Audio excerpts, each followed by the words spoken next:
recent International Labour Conference in June recognized career guidance as a pivotal element in skilling and employability. The OECD is recommending it as a lever for economic recovery, but also recent impact studies show that career coaching can boost the effectiveness of investments in skilling. So today we wanted to take some time to consider the question of whether then everyone should have a career coach. We have all faced uncertainty recently and had more time to reflect on our careers. But how satisfied are you in your current role? How proactive have you been? How resilient have you needed to be? We may have chatted to friends and family about our changing views of work and what we want from a career. And whilst I'm sure they've all been very supportive, they are emotionally attached to us. Whereas a career coach is someone who is able to be more emotionally detached, provide that positive challenge, and have the relevant expertise and coaching skills to remain objective. Creating a plan and knowing where to start is often overwhelming. And this is where a career coach can have a huge impact. Looking at the slide, we can see that what motivates one person won't motivate another. We're all driven by different values. And when our needs are being met, we are most likely to be utilising our strengths and feel confident about what we're doing.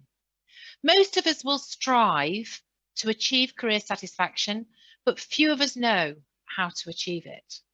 And this simple exercise, in my experience, goes some way to helping us to achieve that career alignment where our skills and what we enjoy doing are aligned to the organisational needs. So why do I believe we all need a career coach? A career coach will enable you to analyse what we've identified there and what gives you job satisfaction, what helps you to work towards having that greater clarity of your career aspirations. To know what gives you that fulfilment is so important. They can help you to identify what you can do to assure greater career satisfaction in the future and what skills you were using at that time when your career level of career satisfaction was high. Having a career coach helps us to identify our strengths and the areas we may want to develop as an individual. And as a result, we're more resilient then to handle those times of uncertainty, whether that is a change that's enforced upon us or it's been planned. Leaders who role model career coaching and recognise career coaching is a priority are more likely to attract and retain talent. In the world that we're all working in, where employers are struggling to find the right talent and the right skill set, employers are looking for candidates who can demonstrate the skills that they're looking for to achieve business success. So as an employee, you are more likely to therefore future-proof your career in doing so.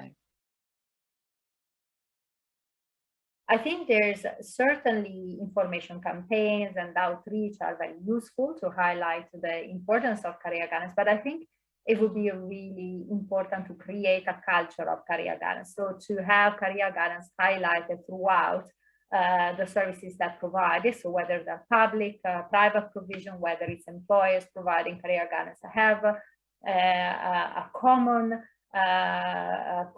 emphasis on the importance of career guidance. And some countries are already accompanying their services that are more re-employment services with a very strong emphasis on career guidance. So in Australia, for example, you have several services like career transitions assistant, mid-career skills checkpoint, where people are put in touch with a career coach.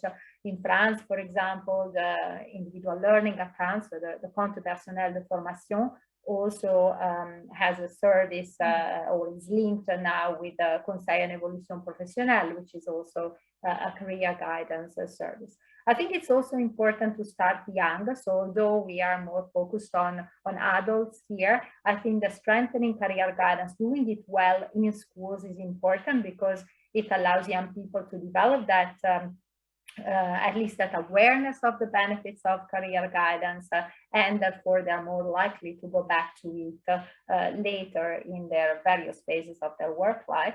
And then I think throughout, it's very important to highlight the quality. I mean, Sarah's presentation was extremely good, but there is a very broad range of professionals calling themselves career coaches out there. And as users, we don't know how to distinguish, how to assess their background, know if we are picking the right one, the one with the right qualification. So there's many countries already investing in either quality assessment systems, but also professional requirements. So for example, Canada has professional requirements at a provincial level, now setting it up nationally, and the UK has the metric standards for the quality assurance of career guidance services. So making sure that people know that the career guidance they are accessing has all those qualities and is going to provide value to them, I think is very important, and raises the profile of career guidance and then also the confidence that people have in it. Career guidance is a very an intrinsic element almost of then retraining, upskilling, reskilling. So if you think you can think of career guidance as allowing individuals to achieving some sustainable employment, and I say sustainable not to say green, equal, and so on and so forth. We're talking about jobs that are here to stay, jobs that are growing, that are in line with the expectation of the individual. So if necessary, through training. So as opposed to taking a job seeker and putting him into the first job vacancy that comes along. So it really means that choosing the right one for them, but also choosing the right one for the economy. So I think it is very difficult to measure the impact. You do you have some great results through your report. When we ask people whether they're happy with the career guidance they received, actually, generally, people are very enthusiastic about the support and the quality of the support they've received. But at the same time, when we try to link that support they've received with their employment or training outcomes, they see less of a link. And I think this is an issue that in general has been discussed a lot, that career guidance is a soft, soft intervention, if you want. For example, as we said before, it should be ideally continuous rather than done only at moments of crisis or specific needs, which means that linking it to a precise outcome is a lot more difficult, and people don't make the mental connection of how valuable career guidance or the exercise of type of career coaching that Sarah was discussing to then their success in training or in the labor market. So I think we need to take that into account. We really believe that the companies should support the relocation and the replacement of these workers, and the outplacement service is very useful because the ratio of replacement is about 80% almost in every country that the outplacement is provided. And we have seen from other surveys that again the outplacement service speed up the replacement by 50%. So it's going to be 50% faster the replacement within our program of outplacement. So that's why we are talking with, as you said before, we are having conversation with the Italian government, with the last Italian government, and honestly, it's the first time that we are seeing a good response, a good answer from them. They are going to provide a fund that is going to support the outplacement services for all the people that are, leaving a company that is in a crisis. So, we are going to see that this instrument and this tool is well known, better known, and that there are companies, people government institution are understanding that we need a guide, we need a coach, because these people, they don't know how to change, that they are not prepared to change, so they need a guide to change.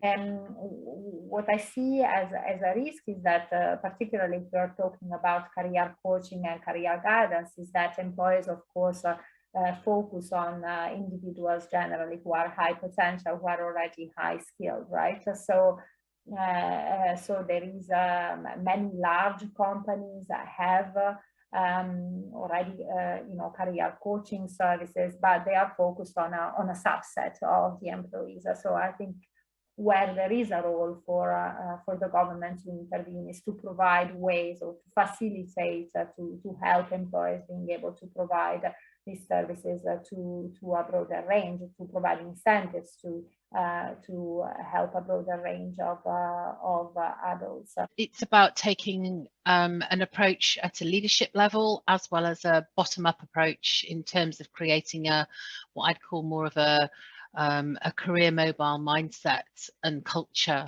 Muriel. So at a leadership level, how well do you know what skills you require in order to be successful in the future?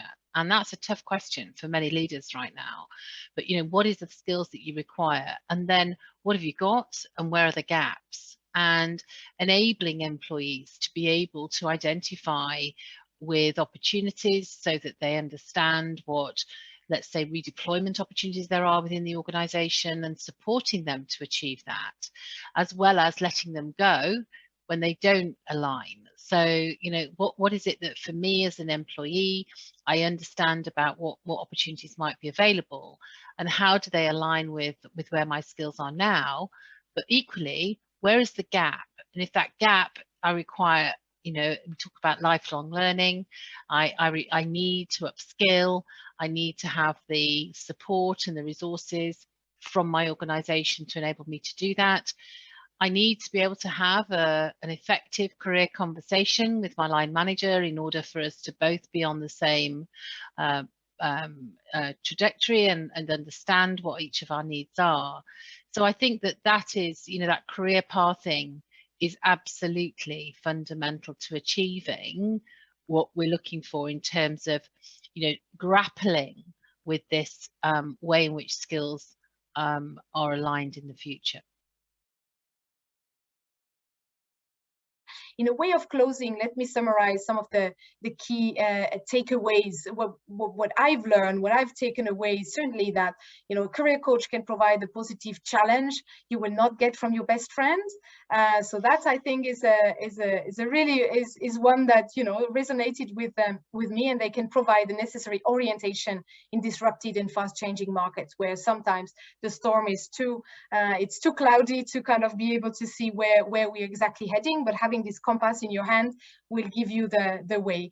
Career coaching has an impact on employability, so this long-term security on the way and the relevance on the labor market.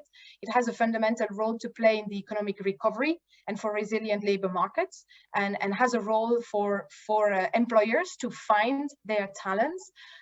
So solving the talent shortage is certainly one of the key pieces as well to mention here, and also by making workers more agile. And what I heard is, connected to the world of work, labor markets are smoother, and again, businesses find their talents quicker. So in that sense, I can only encourage you and you all on this panel, but beyond, and to act now as an individual, but also as an employer, as a public stakeholder, as a stakeholder of any kind. Raise awareness about what career coaching can do, and raise awareness within your network. We can't do enough to change this mindset and ensure our, the workers of tomorrow are not missing on any such a great lever.